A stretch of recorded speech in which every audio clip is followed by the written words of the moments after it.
दोस्तों, हम सब अपने मन को खाली करने का प्रयास करते हैं। हमारे मन में जो विचार उठते हैं उससे हम परेशान रहते हैं। हम चाहते हैं यह विचार कहीं चले जाए और हम शांत हो जाए, लेकिन हम जितना इन विचारों से भागते हैं यह विचार हमें उतनी ही जोर से पकड़ लेते हैं, क्योंकि हम विचारों को शांत करने के लिए विचारों का ही प्रयोग करते हैं। और जिन विचारों का प्रयोग करते हैं वह विचार आपके उन्हीं विचारों से जुड़े होते हैं जिन विचारों को आप छोड़ना चाहते हैं। तो यह कैसे संभव होगा कि आप शांत हो सके? यह तभी संभव हो सकता है जब आप शांत होने की कोशिश भी छोड़ दें और अपनी समस्या के समाधान पर ध्यान दें। आइए इस बात को एक कहानी से समझते हैं। एक गुरु का एक शिष्य बहुत ही गहन ध्यान कर रहा था, लेकिन उसका ध्यान नहीं लग रहा था। उसका मन हमेशा विचारों से भरा रहता था। उसने अपने मन को खाली करने की बहुत कोशिश की, पर उसकी सारी कोशिश नाकाम रही। अंत में जब वह सारी कोशिश कर चुका, तब वह अपने गुरु के पास गया और उसने अपने गुरु से कहा, गुरुदेव, मेरा मन हमेशा विचारों से भरा रहता है। मेरा ध्यान एक जगह पर नहीं लग पा रहा। मैं देखता हूँ तो दूसरी चीज पर पहुँच जाता हूँ, फिर तीसरी और फिर चौथी चीज। ऐसे करते करते मेरे मन में हजारों विचार चले ही जाते हैं और यह कब होता है मुझे भी पता नहीं चलता। बहुत देर बाद मुझे एहसास होता है कि मैं क्या करने बैठा था और क्या सोच रहा हूँ। गुरुदेव, मैं अपने मन को विचारों से खाली कर देना चाहता हूँ। मैं चाहता हूँ कि मेरे मन में एक भी विचार ना हो। जब मैं चाहूँ तभी विचार उत्पन्न हो। गुरु ने कहा, किसी भी समस्या का समाधान कब निकलता है? जब हम समस्या की जड़ तक पहुँचते हैं, समस्या को ठीक से समझते हैं और उनको जानते हैं। जिस मन को तुम खाली करना चाहते हो, क्या तुमने उस मन को थोड़ा बहुत भी जाना है? शिष्य ने कहा, गुरुदेव, मन को जानने की बहुत कोशिश की मैंने, लेकिन मैं जितना जानता हूँ उसके बारे में वह उतना ही रहस्यमय हो जाता है। गुरु ने कहा, जाओ एक घड़े को छोटे छोटे पत्थरों से भरकर लेकर आओ। वो शिष्य एक घड़े में छोटे छोटे पत्थर भरकर ले आया और गुरु के पास रख दिया। गुरु ने कहा, इस घड़े को तुम अपना मन समझो और इस घड़े में भरे पत्थर को अपने विचार।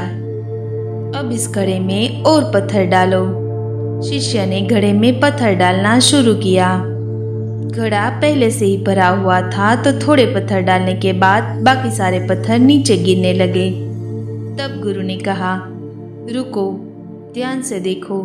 अब घड़े में पत्थर नहीं आ रहे, बल्कि वह नीचे गिर रहे हैं, क्योंकि यह भरा है। जो इसमें आ सकता था वो आ गया। अब और पत्थर नहीं आएंगे। अगर दूसरे पत्थर डालने हैं तो पहले वाले पत्थरों को निकालना होगा। शिष्य ने तुरंत ही कहा, गुरुदेव, मैं समझ गया हूँ कि आप क्या बताना चाहते हैं।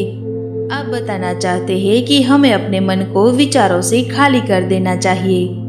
गुरु मुस्कुराए और गुरु ने कहा, पहले पूरी बात समझ लो, उसके बाद मन को खाली कर लेना। गुरु ने कहा, हमारा मन इस घड़े की बिल्कुल उल्टा है। घड़े को तुम पत्थर से भर सकते हो, लेकिन मन को विचारों से नहीं भर पाओगे। मन हमेशा खाली ही रहता है। शिष्य ने कहा, गुरुदेव, मैं कुछ समझ नहीं पा रहा हूँ। मन अगर हमेशा खाली रहता है तो हम उसे खाली करने में क्यों लगे रहते हैं? उसकी क्या आवश्यकता है? गुरु ने कहा, इस घड़े से सारे पत्थरों को एक एक करके बाहर निकाल दो। शिष्य ने ऐसा ही किया। घड़े से एक पत्थर बाहर निकाल कर रखता रहा और अंत में वह घड़ा खाली हो गया। गुरु ने कहा, देखा, तुमने एक एक पत्थर को बाहर निकाला तो यह घड़ा खाली हो गया।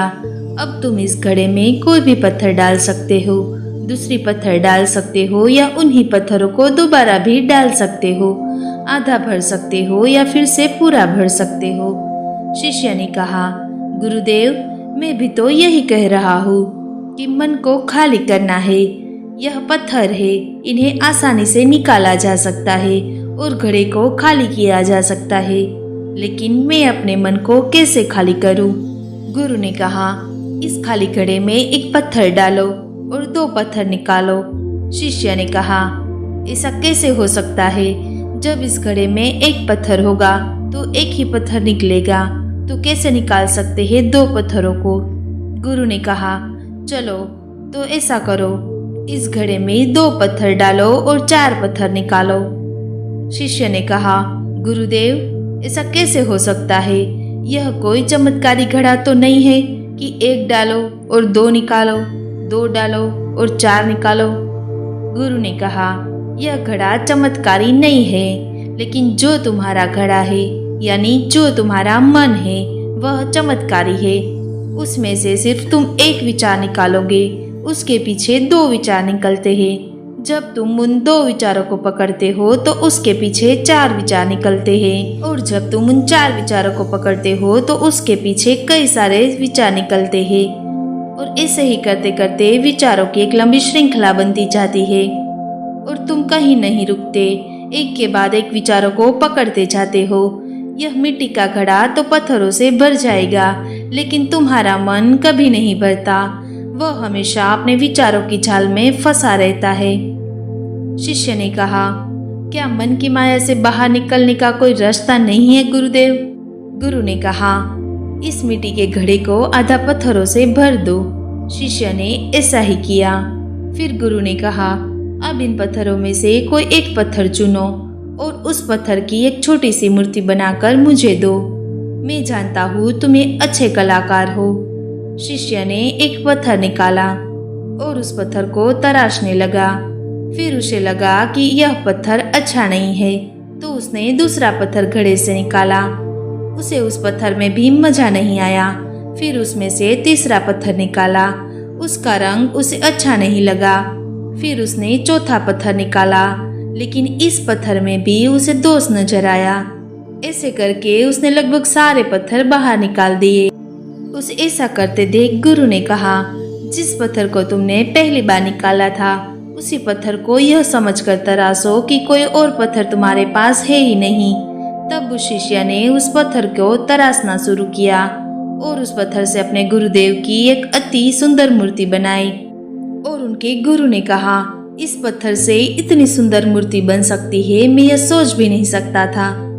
गुरु ने कहा, जब हमारे पास विकल्प नहीं होता, तब हमारे पास जो भी होता है, हम उसी में अपनी संपूर्ण ऊर्जा लगाते हैं और उसी को सबसे बेहतर बनाते हैं। और जब विकल्प होता है, तब हम बस पत्थर ही चुनते रह जाते हैं, मूर्ति कभी बनती ही नहीं। हमारा मन भी हमारे लिए एक विचार के पीछे हजारों विकल्प खोल कर रख देता है, और हम एक मुख्य विचार को छोड़कर उन हजारों विकल्पों में फंस जाते हैं। शिष्य ने कहा, आपकी बात अच्छी तरह से समझ गया हूँ, लेकिन अब मुझे क्या करना चाहिए? मेरा मार्गदर्शन करें। गुरु ने कहा, मन की जाल में मत फंसो, मन को खाली करने का प्रयास मत करो, अपने ध्यान को एकत्रित करो, एकाग्रता लाओ, जो कर रहे हो उसे अंतिम समझकर करो। ऐसे करो कि इसके बाद तुम्हें कुछ नहीं करना, और जब दूसरे विचार पर कार्य करो तब केवल उसी पर कार्य करो, किसी तीसरे विचार पर नहीं। मन की माया जाल से निकलना इतना आसान नहीं, लेकिन अभ्यास करने से सब कुछ पाया जा सकता है। शिष्य ने कहा, गुरुदेव, मैं ऐसा ही करूँगा। यह बात समझाने के लिए आपका बहुत बहुत धन्यवाद। दोस्तों, चलिए तो आज ही हम सब भी अपने मन को खाली करने का प्रयास करते हैं और मन की माया जाल से मुक्त होने का भी प्रयास करते हैं। मिलते हैं एक अगली स्टोरी के साथ। तब तक के लिए आपका धन्यवाद। खुश रहिए, मुस्कुराते रहिए।